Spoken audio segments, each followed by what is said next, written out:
Chase, I think I'm going to hear more about you. I really do. I think you've got a way about you that you're interviewing, your Mhm. pleasantness, you're smart. So I think I'm going to hear big things about you.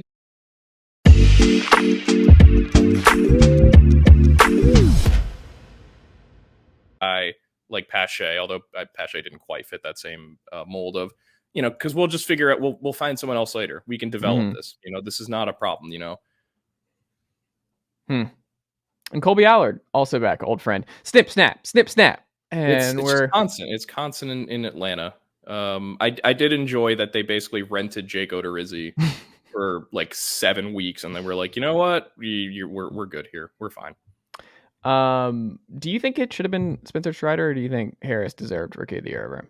I mean, I never really looked all terribly that closely into Rookie of the Year voting is something I think probably the award aside from Manager of the Year, which I don't even really, of the major trifecta, Cy Young, MVP, Rookie of the Year is probably the one I care about the least. Like Hmm. a good chunk of those guys never like for every Ichiro, there's always a Todd Hollandsworth. For every Michael Harris, there's an Angel Baroa. That's just how Rookie of the Year voting operates. And I think you could make a really good case for either. By Fangraphs War, they were basically neck and neck, in terms of overall value. I can understand, I think, and I didn't go around reading any of the explanations or justifications by any of the voters. I can understand at least the idea that Harris, as a full-time position player, theoretically has more of an impact. He is just there day to day, whereas Strider is making his impact every fifth day. I think either I would have, if I had a vote, I don't know, I probably would have just closed my eyes and just picked one of the two. Our Dan Szymborski, at Fangraphs, he had an NL Rookie of the Year vote. He voted for Strider number one, then Harris number two, and whoever finished third. I can't even remember who was the third finalist in this. I'm not even sure either. He had Who Strider cares? number. All Braves all the time. He had Strider number one anyway. His I argument. agree.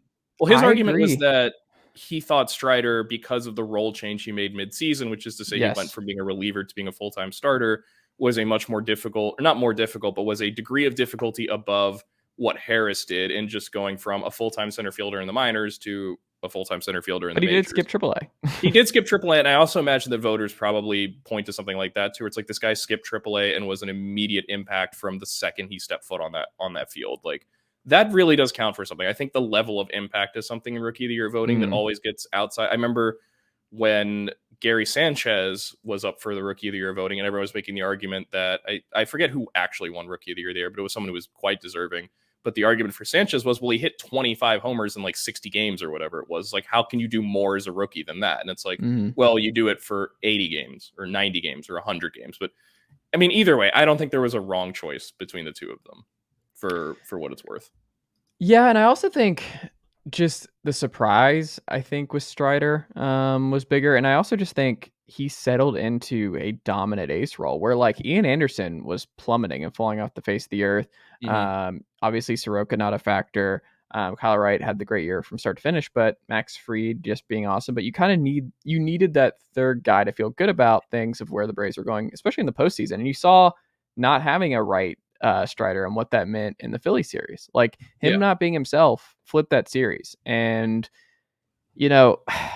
he's now, I think, an ace. And it was just funny because you were throughout the year, I just kept waiting for like the bottom to fall out. It's like he's not going to have 10 Ks again. He's not going to just keep mowing down these guys. He's not going to just keep doing this. And he just kept doing it. And I think it was just jarring to see what Spencer Strider was doing. But like you said, I think pitchers are always going to have trouble winning these kind of awards just because they're just not there every day. Michael Harris started at the 9th spot and moved his way up as the season went on. Like he started out at the bottom, and like rightfully so, to kind of protect him and not put too much on him. And then it was just like, we have to keep adding to his plate. It's like Thanksgiving. You just like, all right, let's just get him for like a toddler. You're just like, all right, man, let's see, just get some mac and cheese and the little good stuff, the Hawaiian rolls, that sort of thing. And then they just keep going back up, and they're like, do you want what is that, sweet potatoes? Are you a sweet potato person? Yeah, okay. where you just keep piling stuff onto their plate. And you're like, all all right, do right, you like this? Is this can you eat this? And then they devour it, and you're like, okay, well then is this an NL Rookie of the Year? Okay, I guess if that's what you want. All right.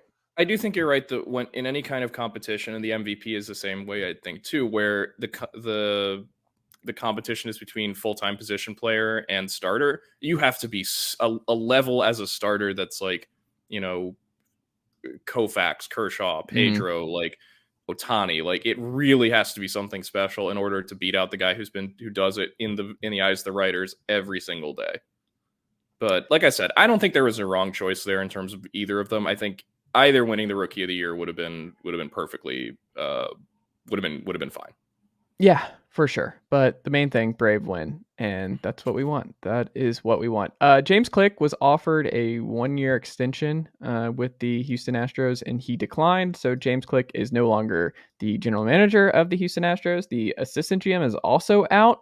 So there was some confusion as to who was actually orchestrating these signings. I think now Reggie Jackson, maybe Jim Crane himself. It's really unclear at the moment. Well, you mentioned Jim Crane, and this was something I was reading the reporting on this. It's just that, like, this is very clear that Jim Crane is in on baseball stuff. He wants to be, yes. He's like, there's some strong Jerry Jones vibes to Jim Crane. Yes, I think that he has convinced himself that the success of the people he hired means that he is, by extension, a successful genius. Yes. And that he should have, which I can't even begin to explain the various ways in which that's wrong. Jim Crane's business, the reason Jim Crane is rich enough to be the owner of the Astros and to spend all this money is he came from the background of air freight logistics. Mm-hmm. That is not baseball adjacent. That is not something that therefore gives you the right to be like, you know what, actually, we should make a trade for this guy instead of that guy. Mm-hmm. And it really does seem like part of Crane's problem, I guess you can call it,